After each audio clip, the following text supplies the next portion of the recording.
Hello, welcome back to the channel, and today I'm going to talk about Kaizoku Sentai Gokaiger. I just thought it would be a good idea to make this video with Gokaiger's 15th anniversary coming up next month and with Sentai ending at around the same time. I talk about my favorite season of Sentai and also a season that tributes to Sentai as a whole. So without further ado, this is my review of Kaizoku Sentai Gokaiger.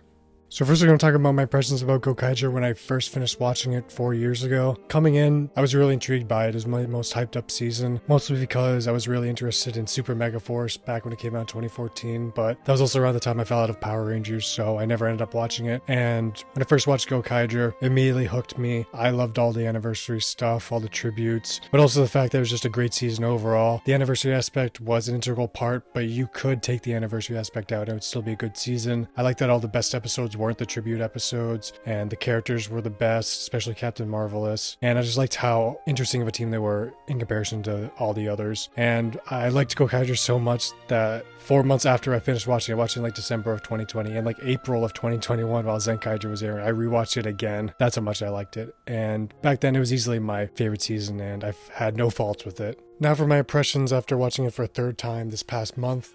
And I still think it's my favorite season, but by looking at it with a more critical lens, I see some more problems with it. The anniversary aspect is still done the best out of any season, especially nowadays. But because of the anniversary oversaturation in recent years, it doesn't feel as special. But my favorite part is just still that it's a great season, and also it's a great anniversary season. And that's kind of hard because I think about Kamen Rider Decade and Kamen Rider Geo, which are good anniversary seasons but not good seasons. And it shows that you can actually have both of them. And again, best cast, I think, unless Guy kind of holds the characters back, but really the only biggest problem is the villains.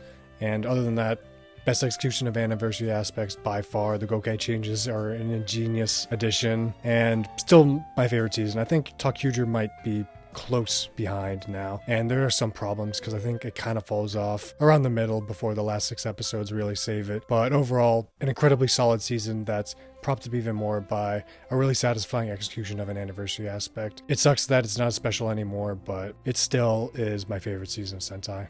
Next, I'm going to talk about the characters, and just as a team overall, they're easily the most interesting cast just because they're not a typical Sentai team. They're initially vagabonds who are just on Earth to get the greatest treasure in the universe, but by interacting with the past Sentai teams and learning about Sentai and what it means to be a Sentai team, they eventually accept themselves as the 35th Sentai and sacrifice the treasure in order to fight Zanyak and save Earth themselves. Another thing I like about the characters is that each of them were affected by Zanyak in some way, so they actually have a personal stake in taking down Zanyak, which I really like. Captain Marvelous is the best Red Ranger in my opinion, and what I like most about him is that outwardly he's this unruly vagabond risk-taker who only cares about the treasure, but deep down he obviously has a heart of gold, which is seen by taking in a bunch of outcasts to join his team, and it's also shown in episode 47 when he helps Sally even though he knows she'll betray him. He's also great because he has the spirit of a Red Ranger where we always talk about grasping his dreams that pretty much every single Red Ranger does, but all the other ones usually come off as really annoying and preachy when they do this. Captain Marvelous feels very genuine, and I really like about him that he's outwardly very unruly, but inwardly he obviously cares a lot and is a good person at heart, even if he doesn't want people to know that. Joe is Marvelous's right hand. He's more calm and collected compared to Marvelous's brazen risk-taking. And he's mostly a generic stoic blue, but I think what makes him most interesting is his backstory as a former Zanyak soldier. Though I wish it was explained why he joined, it's never really explained. And his rivalry with Barazorg is probably the best moment in the entire season. Luca is a very fun character. She always has a lot of funny things to say. She outwardly looks very greedy and materialistic, but that's because she grew up in poverty and she wants enough money so she can help all the unfortunate people in the universe. So a lot like Date from O's. I like that about her. Doc is interesting as he was roped into being a Gokaiger kind of by accident. Most of his character moments are about him feeling insecure compared to the other Gokaigers, and I think that's kind of lame because that's kind of all he's used over and over again, but he's still really fun because with his timid personality, he's an interesting comic relief character where most of his comedy comes from his unorthodox fighting style where he uses a lot of improvised weaponry and stuff. I'm glad he isn't just like a loudmouth crazy person like a lot of other comic relief characters usually are. I'm is mostly a generic pink, but she definitely brings the team together because she isn't a pirate. She definitely calms them down and is kind of the mother of the team like most other pinks are. I have the least to say about her, but she definitely has a really good presence, and her main focus episode, episode 41, is one of my favorite episodes in the entire season. So she's a great character and one of my favorite Pink Rangers.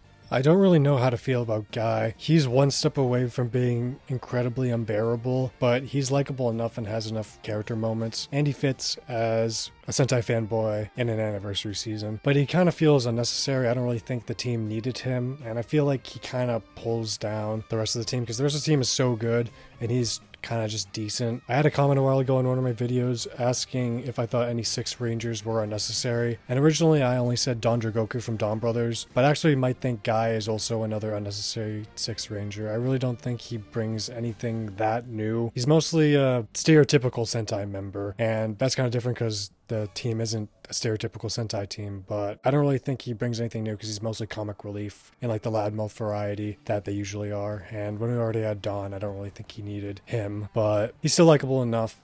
He has enough character moments, especially in episode 20 with Yuga, where he justifies his presence, but still overall, I think he was mostly an unnecessary addition. Now I'm going to talk about the villains, and this is definitely the low point of the season. The Zangyak are incredibly lame villains. Most of them are not even worth mentioning, kind of just generic Space Invader people. Warsgill gets a lot of flack, but I actually think he's a pretty funny villain as an incompetent general who's just there because his dad is the Emperor. Barazorg is obviously really cool because he's Joe's mentor, and Bosco is obviously the best villain in the season by far as a member of the cocky pirates with Marvelous and Akared before he betrayed them to become a privateer working for Zangyak. He's really cool, completely evil. I'm glad they don't try to redeem him at all. I wish he became the final boss after Warsgill died instead of Actos Gil, because Actos Gil is so boring and Bosco is really interesting, but at least Bosco's final 2 episodes where he settles things with Marvelous is probably the best 2-parter in all of Sentai. There are also a couple of good monsters of the week like Sneak Brothers, one of my favorite monsters of the week of all time. Jelashito is really funny, and Senden in the second Jelashito episode is also funny. But overall, the Zangyak are definitely a really lame villain faction, probably one of the worst in all of Sentai, but they do have a couple of saving graces, even if most of them are not even worth mentioning. Now I'm going to talk about the anniversary aspect, which is the main hook of the season, especially compared to all the other anniversary seasons, Zenkaiger and Gojuger. This feels way best because the anniversary aspect doesn't just feel superficial. The season could stand on its own with a couple changes, but as it is now, the anniversary aspect is baked into the season itself and is a main part of the story, and that's really cool. I think the tribute episodes, for the most part, are well done. My favorite are the Jetman and the Deca Ranger ones, and for the most part, they call back to the themes of the seasons that they are attributing to, but I will say there are definitely some inconsistencies when it comes to them. There are some like the Die Ranger and the Abba Ranger tribute episodes which don't even feel like tribute episodes. They're just normal episodes and then a past Sentai member just shows up. The best part of the season is definitely the past Sentai members teaching the Gokaigers lessons, and that works really well with their character development throughout the season. And there are even some unintentional things that I think call homage to Sentai as a whole, like they introduce an unnecessary power-up in the O-Ranger tribute episode, the Gokaiger Alien Buster, which calls back to O-Ranger because O-Ranger has a bunch of useless gadgets. And also in Gokaiger there is an imposter episode, a filler child episode, a clip show, and a body swap episode, and those 4 are pretty much the staple of any Sentai season, and they're all in Gokaiger, so that's a really cool callback even though if it was unintentional. And added to that, the Gokai changes are an absolutely ingenious concept, transforming into past suits. It's so good that they just copied it 2 times later. It's even cooler because the Gokaigers in their suits have such unique movements. They feel so distinct that it's actually cool seeing them in other suits because it actually feels like it's a different person piloting them. And that's really cool. So the anniversary aspect, it isn't perfectly done, but it's executed in a very satisfying way. And I'm glad that at least one member from each Sentai team got some representation in some way throughout the season. Now I'm going to talk about the non-anniversary story and structure of the season, because even though the anniversary aspect can be done, as I've seen with Decade and Geo, the story as a whole can let a season down. And thankfully, Gokaiger is rock solid when it comes to its structure. It's either advancing the plot with getting grand powers, it's either a fun filler story, like with Sneak Brothers episode 8, and the card game episode 10, 2 of my favorite filler episodes of all time, or it has great character moments. And even in episodes that I really don't care about, like episode 6, which is with Luca becoming a maid for the rich family, even though I don't really care about that episode at all, it connects back to Luca outwardly feeling materialistic, but actually not feeling that way, like the rich family. And also the body swap episode, which has Luca and Dawn find a new appreciation for each other. And it's just cool that most of the episodes pair the Gokaigers together, like in Maji Ranger, and that just leads to more character moments and allows them to interact with each other in a very natural way, and that's really great. It's just awesome that a season that has a really well executed anniversary aspect also has just a really solid structure in general.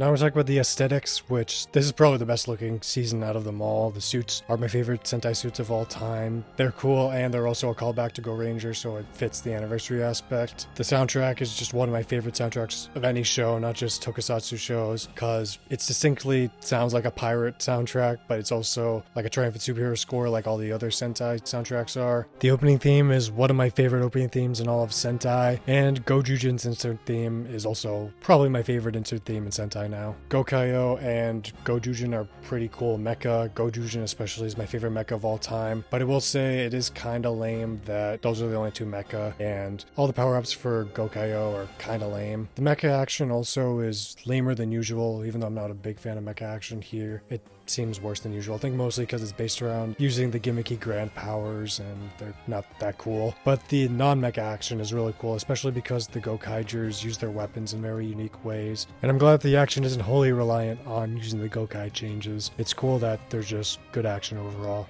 So in conclusion, while I think Gokaiger isn't as special as it was when I first watched it, it still is the best season of Sentai in my opinion, and that's mostly because it's a great anniversary season, and it's also just a great season in general, and that's a harder balance to pull off than you might expect. Not only does it pay tribute to Sentai as a whole, but has a really interesting cast and their growth throughout the season, has cool action, has the Gokai changes, which are really cool. Villains are pretty lame the weak part of the season, but finding good villains in Sentai is really hard. This would be the best cast if not for Guy. I think Guy pulls them out a little bit. I think I prefer the Dom brothers slightly more, but still easily top 2 characters. This is just overall an incredible season, and it lived up to the hype and then some. Even though it does fall off in the middle a little bit, it has one of the best endgame arcs, even though it isn't as special as it once was, because recently a lot of anniversary stuff that have been shoehorned into seasons that don't need to be there, and when there are anniversary seasons it feels really superficial and just a marketing gimmick. Here it actually felt like the anniversary aspect matters. It actually feels like a celebration of the 35 years of Sentai. That's what I like most about it. And not to mention, it looks really cool. It has an awesome soundtrack. The action's really cool. This just has it all. I might prefer Tokyuja a little bit more because it means a lot more to me just because of its themes of nostalgia. But Gokaiger just lived up to the billing, and I think that's why it should be considered the greatest season of all of them. Thank you for watching, and hope you enjoyed the video. I just really wanted to talk about an anniversary season with Sentai ending and Gojuju not really being that good of an anniversary season. Still kind of can't believe that Sentai is ending, but it is what it is. Things come and go. To be honest, it was harder than expected to get through Gokaiger. I think I'm just kind of done with Sentai right now, so maybe an ending isn't the worst thing for me. I'm planning my next video to be about the Space Sheriff series, Gavin, Charivan, and Scheider, but I really don't think I'm gonna finish them in order to get it done before Super Space Sheriff Gavin Infinity comes out. I've already seen Gavin, so I just got to get through Charivan and Scheider, but I don't think that's going to happen considering how long it took to get through Gavin. But once Gavin Infinity comes out, I'll make a review on the first episode. Once Gojuju ends, I'll make a review on Gojuju. And after my review, I'll just make a video about Sentai in general, because I just want to commemorate it, because it really means a lot to me. So thank you for watching. Hope you enjoyed. Feedback was always appreciated. Have a great day.